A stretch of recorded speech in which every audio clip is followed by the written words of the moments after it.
Hi everyone. Today's story is the birth of St.Colmcille, and this story happened just outside Letterkenny, and it's from Joe Brennan's book Donegal Folktales. So, Ethna, wife of the chieftain Felemy, knew that the child she was carrying was special. Now you might say that every mother thinks that, but this was different. She couldn't say exactly what it was, but she knew it.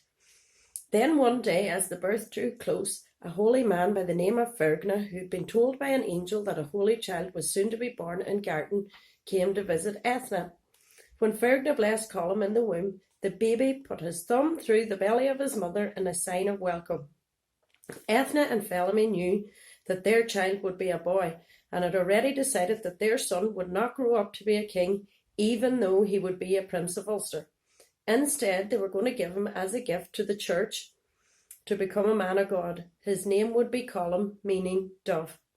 Like many people, Ethna was aware of the prophecy of St. Macta, who had declared, "A youth shall be born out of the north, with the rising of the nations. Aaron shall be made fruitful by his flame, and Alban friendly to him." "When will this come to pass?" Macta was asked. "In 100 years from now," he declared. She wondered if indeed the child she was carrying was that youth. 100 years had indeed passed since that proclamation, and Colum was due any day. In her heart she believed that it was him, but she longed for a sign from heaven. On the night before his birth, Ethna was restless in her bed. She woke to a silent house, but was startled by a vision of an angel, a fair youth. "Don't be scared, Ethna," he said. "Your son will be born tomorrow." Tears of joy trickled down her cheeks. "In the morning, go to the lake, and there you will find a special flagstone floating on the surface," he said. "Take it to Rathknow and Garton for the birth. When your son is born, lay him on the flag in the shape of a cross." With that, the angel faded, and Ethna went back to sleep. In the morning, Ethna told her husband about her vision. "It was just a dream, Ethna," said Felemy. "A flagstone floating in the lake is just impossible." But Ethna was not to be deterred, and she went to the lake with her servants, where indeed she did find the flagstone floating. Her servants fell to their knees at the sight. "Come," she said, "you must take it to Garton. I must prepare for the baby. He will come this night." As the servants carried the flagstone back to the appointed spot, Ethna came over weak and had to rest near a stream.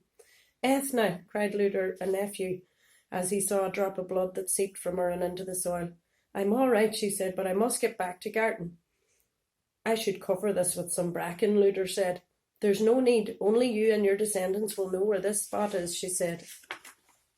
To this day, the clay is only collected and distributed by the descendants of Luderfree, and must not be sought but given as a gift.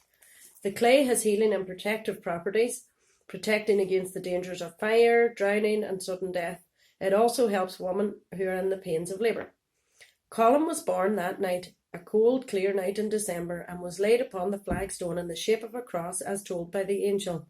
There, in front of all of those in attendance, the flagstone opened up, creating a place for Colum within. The shape of the cross has remained in the stone to this day and has been used for cures down the generations. While all the attention was on the newborn and the miracle of the flagstone, Ethna gave a short cry of pain. The woman attending her bent to help her and was amazed as Ethna brought forth a smooth round stone the colour of blood. The woman was terrified and cried out, attracting the others' attention. "It has great healing powers," Ethna said, "and will give great succour to all." The stone was used extensively for healing until it disappeared in the middle of the 17th century. On the same night, in the Abbey of Monaster Boyce, Abbot Butt, the founder, lay dying. With his last words, the old man declared, "Tonight a child shall be born who will be glorious before God and men. Many years from now he will come to this place and visit my grave, so he and I shall be friends in heaven and on earth." And so it happened, years later, that Colum visited the grave of the abbot. As was the custom of the day among royalty, Colum was fostered to Cruithnican, who lived in Kilmacrennan, with a view to being raised for the church. There he dedicated himself to God. Colmcille's great power was shown one night when he was returning from a wake with his foster father, Cruithnican. Cruithnican collapsed on the road. Not knowing what to do, Colmcille started praying loudly over the body. It was a still and calm night, and Colmcille's voice carried to Cruicknakin's house where his daughters heard the prayers. They came running. "He's dead," one of the daughters said. Colmcille was shocked by the news. Knowing that he had great powers, one of the daughters begged, "Please do something." Colmcille reached out and took Cruicknakin's hand in his and raised him from the dead. And thus began the legend of his healing powers, and many people still turn to him today for succour, healing or protection, either at one of the many wells he blessed, or using the clay of Gartan or Tory Island, which is endowed with his special powers. The end. Thank you. Please click subscribe if you want to hear more stories.